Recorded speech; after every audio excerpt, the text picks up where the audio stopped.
Өглөөний амар амгалан айлтгая. Улс орны төсвийн эх оны хүрээний мэдэгдэл дараа онуудын төсөөллөн бид ярьж байна. За мэдээж эдийн засаг нийгмийн үндсэн үзүүлэлтүүдийн бодит боломж, хуулиар тусгайлан зохицуулсан уялдаа хязгааруудаа багтаа төсвийн хүрээний мэдэгдлээ боловсруулж орж ирсэн байна.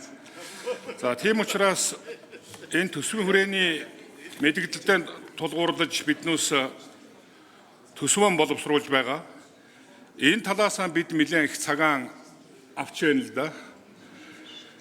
Тэгэхээр төсвийн хүрээний мэдэгдлийг хангах хүрээнд бас бодмоор анхаармаар байгаа ийм зүйлүүд байгаад байгаа юм. Гишүүд маань тал бүрээс нь нэлээд нухацтай ярьлаа, олон сайхан санаа юмнууд өчигдөр бол гарна лээ.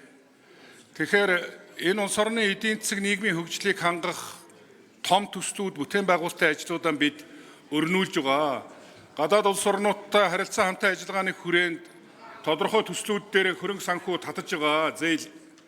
Энүүнийхээ ашиглалтыг бид сайжруулах ёстой. Жишээ нь газрын тус боловсруулах үйлдвэр гэхэд 2027 оны 1-р улиралд бараг багтааж ашиглалтанд оруулахаар зорж байгаа. 1.7 тэрбум долларын зээл ашиглалт байгаа. Одоогийн байдлаар 30% ашиглалттай гэж ингэж урьдчилсан тооцоо гардаг. Тэгэхээр үлдэгдлийг 26 он дээр ахиу ашиглах ёстой бид.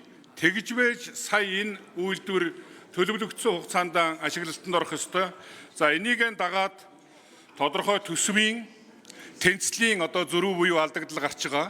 Би энүүнийг зөв гэж ойлгож байгаа. Энэ төсвийн алдагдал гэдэг бол ямар агуулга, ямар бүтцээр гарч ирж байна гэдгийг илүү харж ирээдүйд энэ улс оронд хөгжлийг дэмжих, бас нэмэн өртөг төсөв төвлөрөх орлогыг нь бааз сүрийг өргөдөхөд чиглэсэн өөрийгөө аваа явуулахаар ийм арга хэмжээнүүд рүүгэн бол бид аль болохоор өртөг хямдтай их усүрүүдийг татад дайчлах, түүнийг бүрэн богино хугацаанд ашиглах асуудал руугаа анхаарлаа төвлөрүүлж ажиллах ёстой. Тийм учраас би энэ талаас нь харж энэ төсвийн хүрээний мэдэгдлийг ер нь бид тооцоо судалгаагийн хэлцүүлгүүдийн төвшөнд дахиж нэг анхаарч хянж үзээд дэмжих нь зүйтэй юм байна гэсэн ийм бодол санаатай байна гэдгээ нэгдүгээр хэлмээр байна. Хоёрдугаарт эдийн засгийг төрөлжүүлэх, олон тулгууртай болгох тухай их ярилцгааж байгаа бид хэд. Тэгэхээр энэ боловсруулах гэдэг юм уу, аж үйлдвэрийн хувьсгалын чиглэлийн имийг жоохон ахиу явуулмаар байна. Ингийн тулд тооцоо судалгаануудаа нэлээд нарийсгамаар их юм. Заримдаа би бодоод их. Энэ биднүүсийн бариад байгаа бодлого дэндүү бодлогын чиглэл дээр тулгуурлагдчихад ажлын баримт бичиг талынхаа имийг орхигдуулаад байгаа юм биш үсттэй. 5 жилийн үндсэн чиглэл гэж ер нь байх юм уу? Эсвэл 5 жилийн төлөвлөгөө байх юм уу? Төлөвлөгөө нь өөрөө харилцсан баланс тэнцлүүдээ барьсан, тооцоо судалгааны хавсралтуудаа хангасан, тэгээд тэрнийг барьж ажиллаж байж энэ улс орны хөгжил илүүтэй урагшлах ёстой юм биш үсттэй.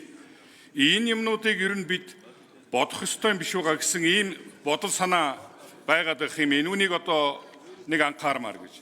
Дараагийн нэг зүйл, энэ өнгөрч байгаа зүүн нэлээд нутаг орнуудаар гантай дандамаа газар тариалангийн бүс нутаг бол нэлээд гантай орчихлоо. Өнөө